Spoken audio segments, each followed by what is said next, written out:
গত ওয়ানডে বিশ্বকাপে লিগ পর্ব থেকেই বাদ পড়েছিল পাকিস্তান।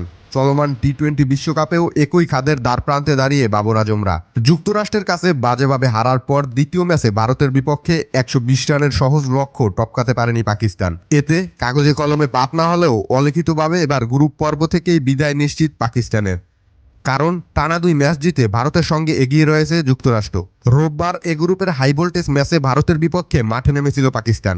এই ম্যাচে আগে ব্যাট করে পাকিস্তানকে মাত্র 120 রানের লক্ষ্য দেয় ভারত। জবাব দিতে নেমে নির্ধারিত ওভারে 7 উইকেট হারিয়ে 113 রান তুলতে পারে পাকিস্তান। এতে 6 রানের জয় পায় ভারত। সহজ লক্ষ্য তাড়া করতে নেমে শুরুতে দেখে শুনে খেলতে থাকে দুই পাক ওপেনার বাবর আজম ও মোহাম্মদ রিজওয়ান।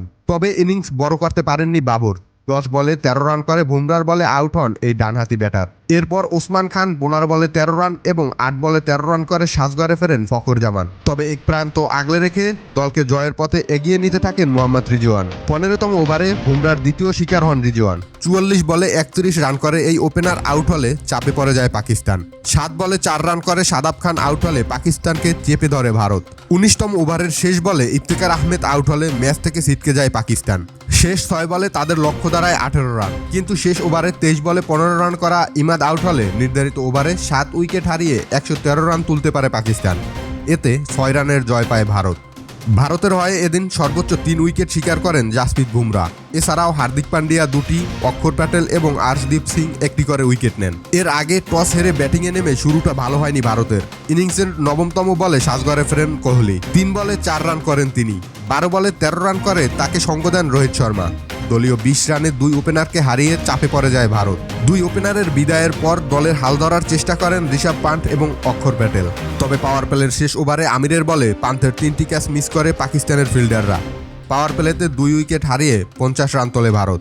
অষ্টম ওভারের চতুর্থ বলে অক্ষর প্যাটেলকে বোল্ট আউট করেন নাসিম শাহ। 18 বলে 20 রান করেন এই বাহাতি ব্যাটার। ঋষভ পান্থের ব্যাটে ভর করে শুরুর ধাক্কা সামলে ওঠেন ভারত। তবে এদিন ব্যাট হাতে আলো ছড়াতে পারেনি সূর্যকুমার যাদবও। 8 বলে 7 রান করে হারিসের প্রথম শিকার হন এই ডানহাতি ব্যাটার। 14তম ওভারে আরও একটি উইকেট নিয়ে পাকিস্তানকে খেলায় ফেরান নাসিম শাহ। এতে দলীয় 95 রানে 5 উইকেট হারায় ভারত, কিন্তু এক প্রান্ত আগলে রাখেন পান্থ। 15তম ওভারে আমিরের হাতে বল তুলে দেন বাবর। এবার আর রক্ষা পাননি পান্থ। প্রথম বলেই ক্যাচ আউট হন তিনি। 31 বলে 42 রান করেন এই বাহাতি ব্যাটার। পরের বলে জাদেজাকে ডাক আউট করে জোড়া উইকেট তুলে নেন মোহাম্মদ আমির। এদিন ব্যাট হাতে আলো ছড়াতে পারেনি হার্দিক পান্ডিয়াও। 12 বলে 7 রান করে আউট হন তিনি। ঠিক পরের বলেই বুমরাকে আউট করে ব্যাক টু ব্যাক উইকেট তুলে নেন হারিস রউফ। 19তম ওভারের শেষ বলে আর্শদীপ 13 বলে 9 রান করে আউট হলে 6 বল হাতে থাকতেই 119 রানে অল আউট হয় ভারত। পাকিস্তানের হয়ে নাসিম শাহ এবং হারিস রউফ 3টি করে উইকেট নেন। এছাড়াও মোহাম্মদ আমির 2টি এবং শাহিন শাহ আফ্রিদি 1টি করে উইকেট শিকার করেন। তবে ব্যাটিং ব্যর্থতায় হারতে হয় পাকিস্তানকে।